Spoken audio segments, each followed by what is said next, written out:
Hello, everyone, and welcome to another episode of Rare Book Café, Coffee Break Edition. I'm Linn with the Rare Books in Calhoun, Georgia, and with me is my co-host, Richard Mori of Mori Rare Books. I'm delighted to introduce our special guest today, the poet Martín Espada, winner of a National Book Award for his volume Floaters, whose new book, Jailbreak of Sparrows, has just come out. I have spent the last week reading it with great delight, and we're excited to be able to have Martín read from some of his poems today and talk about, I think, the history behind them, some of them. A lot of, and I found this online, so I'm sorry if I'm, stealing other people's words, but what it said, and I found this to be true of this book of poems, because all of this was reflected. As a poet, translator, and attorney, Martín Espada has dedicated much of his career to the pursuit of social justice, fighting for human rights, and reclaiming the historical record. And this volume covers all of those bases in one way or another. And so we are delighted to have you with us today. Give us a little bit of the background of this volume. And I know a lot of it reflects your Puerto Rican roots, but kind of what led you to this particular volume? Well, as you mentioned, this is the first book I've published since Floaters, which received the National Book Award in 2021. I got a contract from Knopf based on a handful of poems to do the next book, which turned out to be Jailbreak of Sparrows. And I was able to construct the book in 4 sections, and some of which are sections dedicated to my upbringing and my early days in Brooklyn, and later on in a place called Valley Stream, Long Island, and even the place where I went to college, which was Madison, Wisconsin. There's another section that devotes itself to my poems based on the legal work I did. Lawyer poems, yes, believe it or not, they exist. There's a whole section of love poems, that is to say, love songs written in persona in the voices of strange, weird, unusual creatures, all dedicated to my wife, Lauren Maria Espada, who is also the inspiration for 4 teacher poems in the book. There are some political poems, there are some poems having to do with immigration, there are any number of elegies, poems for friends of mine who have died.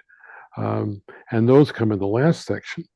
48 poems altogether, storytelling poems, narrative poems, poems grounded in the image. And it just came out. This is April, and here we are. Well, some things that I noticed that I really liked. Jailbreak of Sparrows, which is one of the history narrative poems, I would assume, comes with some notes in the back, without which someone like me, not being familiar with the events discussed in the poem, would have difficulty understanding it and really appreciating it. And I really liked the notes, not just on Jailbreak of Sparrows, but on the entire book. I thought that was a really nice thing to do and really increases your appreciation of what you're reading. I like that. I also was very fond of the love songs, especially the disembodied head in the jar. I liked that a lot as well. Yeah, my personal favorite and the most autobiographical of the love songs. Oh, really? Did you have a head in a jar? Well, you can probably tell from looking at me that my head is still attached to my body. Um, but there's a stanza there where I break away from the surrealism of the poem and the voice in the poem, which indeed is a voice of a disembodied head in a jar carried everywhere by his beloved. And in this stanza, where I break away from that surrealistic imagery, I'm actually giving you a litany of things that did happen, um, and it's actually that passage is my wife speaking back to me, basically reminding me of all the times that she loved me in spite of this or in spite of that, because she loves me. The container is secondary. Well, I hope she really appreciates this because I think that whole section was such a lovely tribute, it really was. And I think another one that reflects on her is Gonzo, which I believe you're going to read for us. Yes. This is one of the teacher poems. My wife currently teaches at the Academy in Charlemont, which is a small independent school in Western Massachusetts. However, prior to that, she spent most of her career in urban education. She's taught in Springfield, Massachusetts, which is a large city here in Western Mass. Before that, she taught in Paterson, New Jersey, um, developmental English at the local community college, and she volunteer taught at a rehab center called Ava's Village in Paterson, New Jersey. She taught adult literacy to people who, in some cases, couldn't read or write at all, didn't even know the alphabet. Such was the case um, that inspired the poem Gonzo, which I will read now. Gonzo. Everybody knew Gonzo, his cigarettes and cologne, his gold crucifix, the white t-shirt he wore to every meeting. They leaned closer to listen whenever he spoke in the circle at the rehab center, some with eyes shut, seeing his confessions of addiction's demons and sobriety's angels at war. No one knew Gonzo signed his name with an X. The tutor at the rehab center held up flashcards and sounded out the letters A, B, C. There was no alphabet song in Gonzo's head, no teacher at the blackboard. He said the letters one by one. At the letter S, he stopped. The tutor studied Gonzo's nose, long but not as long as the nose of the Muppet with the same name. S, she said again. Gonzo had no front teeth, no place for his tongue to go. He puffed and sprayed, a man unable to navigate the river of his own name, Gonzales. He hid his face in his hands, unlettered cards in his head, as if the tutor could not see him now. A sob surged through him, a beast chained to the rock of his ribs for 50 years, since the days the roosters woke him up for school in Puerto Rico. He wiped his face clean. Gonzo was clean. Clean fingernails, clean shaven, clean white shirt. The tutor waited, thinking, he doesn't know his letters, but he knows every street in Paterson by name. She squeezed Gonzo's wrist once, then again, till his eyes met hers. She held up the next flashcard. She said, say T. That's such a lovely tribute to every teacher everywhere who has struggled to make a connection with a student. Yes. Uh, and having been an educator myself, it was one that I was drawn to. Yes, it's a tribute to the teachers. It's also a tribute to the learners. Right. Um, and one of the things that my wife pointed out, which she told me in the story, was uh, her sense that the system had failed this man at multiple levels all the way along for him to end up where he was. Right. And she said, how is it that I end up teaching an adult who doesn't know the alphabet? How many different things went wrong for us to get to this point? And yet here's someone who was remarkably resourceful, who couldn't read a street sign, but knew every street in Patterson by name. He'd managed to survive somehow, and in fact was a person who was well regarded, well respected in this particular community, this particular rehab center. People listened to him. So she was very respectful of him. And that respect, I hope, comes across in the poem too. I think it does. Very much so. Um, you had mentioned that a number of the last section of the poems were about people that you knew, um, um, and you had chosen one partly because of its connection with bookselling to read to us.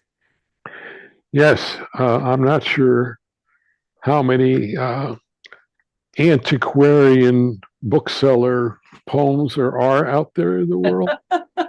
There actually probably are a few. I would just offer there are also a bunch of limericks. The limericks I would expect. Yeah. So a bit of background here. I don't know if you ever ran across him, but one of my dear friends was a fellow by the name of Eugene Poverk. And Eugene Poverk had a shop he called Southpaw Books in Conway, Massachusetts. And he made the same circuit as everybody else. And once in a while, I would join him on this circuit.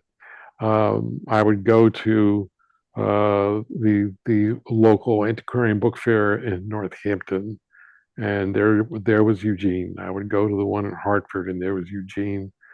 And sometimes I would actually spell him, go for a sandwich, and I would run the book table, even though I never figured out how to take credit cards. um, and we got very close. And where I live in Shelburne Falls is not that far from Conway, where Eugene lived up in the hills, very secluded. Of course, was doing most of his book selling online, but I would show up in person and enter this remarkable world. And it was the world of books. It was the world of the history behind the books. And it turned out that Eugene was not only an affable guy, he was a remarkably gifted teacher himself. One of those natural born teachers. My father was like that. My father didn't go further than high school, but was probably the best teacher I ever saw. Eugene was like that. He was a born teacher, and he had been to school. But he was the son of a miner. And this miner named him for a labor icon, Eugene V. Debs. And Eugene V. Debs was not only a labor leader, but a famous pacifist and socialist in the early part of the 20th century, who actually got 1 million votes sitting in jail. You know, that's how beloved he was. And so Eugene was named for him, but I want to stress that my poem is not about the famous Eugene Debs. This poem is about my Eugene. So the poem, therefore, is called My Debs, My Eugene, for Eugene Poverk, 1948 to 2022, and Southpaw Books. Your father, the Union man, named you for Eugene V. Debs, the saint of socialism. When Debs spoke, everybody wept. When he spoke against the Great War, The judge sentenced him to 10 years, and the gaunt man in tweed rose to say at the hearing, while there is a lower class, I am in it. And while there is a criminal element, I am of it. And while there is a soul in prison, I am not free. At the rallies, they wore red buttons with his face and the words, for president, convict number 9653. 1 million voted for him as he sat in jail. On the day he left, the convicts streamed into the yard, mobbed the gates of the penitentiary, and cheered for him when he waved goodbye. 50,000 people swarmed for a sight of him at the train station. Brass bands played a fanfare. The crowd hauled Debs away on their shoulders like a hero of the gridiron or the boxing ring. There were no brass bands when you said the word no to refuse the draft for the war in Vietnam. There were no buttons with your face when LBJ indicted you. The crowds did not overflow the sidewalk when you painted a house or hammered the roof. You were never the saint of socialism. Yet, I made my pilgrimage to see you, a sage in the mountains, cloistered in his cave of books, the words of Eugene V. Debs on a sign nailed up over the doorway in your shop. Waving a flashlight, I would squeeze into the stacks, bookshelf after bookshelf of dead rabble-rousers and hell-raisers, strikers, muckrakers, poets, and socialists, words stirring in the darkness when I stirred up the pages, intoxicated by the scent of ink and paper. When I stumbled at last back into the lit world, books spilling in my arms, you knew them all by name, translated the ancient script carved by hand on the page, told me who shot the poet in a flophouse, who refused to testify as slept sleepless in jail, who led the strikers in the singing, who died of drink to leave the book she loved in her husband's chilly mansion, all the orators on street corners who mesmerized thousands and now mesmerize no one. I saw your hands that could build a house, pick up a brush, to dab wheat paste on the cracks of a page fallen from a book, and the flying devils dashed off on the page by the hand of the artist flitted to life again, and the artist charged with sedition woke up at his trial, drowsily listening to his lawyer. One day, my hands would open a book with brown spots of age on the leaves, fingertips tracing the inscription inked to a poet now forgotten. For my young and loyal comrade, with very much love, Eugene V. Debs, March 30th, 1916. I saw the face on the button, convict number 9653 for president. He was sitting in your shop, piles of books somehow not toppling on his head. He was reading. You were my Debs. You were my Eugene. There should be a button with your face, so today I wear the button with your face. There should be a crowd to meet you at the train station, so today I am your crowd. There should be brass bands for you, so today I am your brass band. There should be a penitentiary of convicts cheering for you at the gate, so today I cheer as you wave goodbye.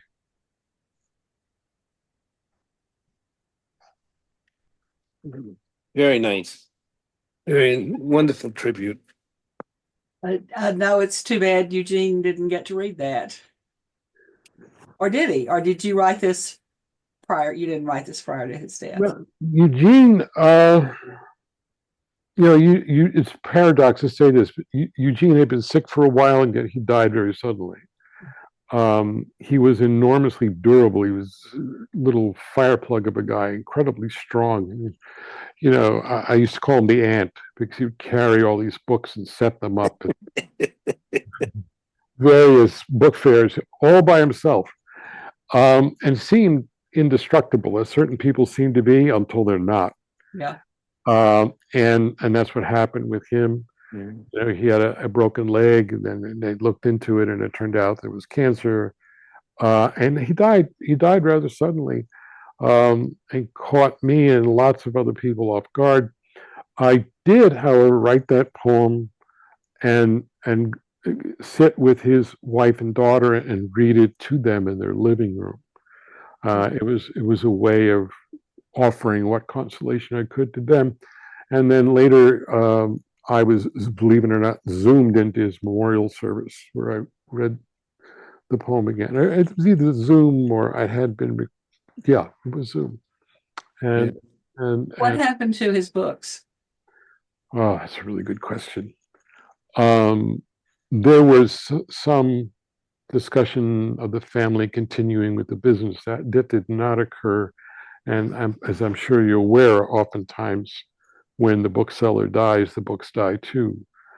And the same is true for authors, by the way. When an author dies, the books die with the author. I believe there were a number of institutions that lined up to buy his books. He always did a very good business with certain libraries and other institutions, and I think that's where a lot of it went.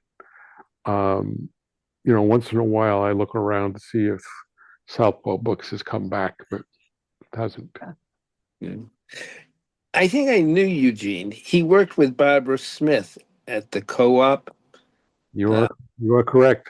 Yeah, I used to swing through there, and I would see him there. I did the Northampton show at times, and I'd see him there.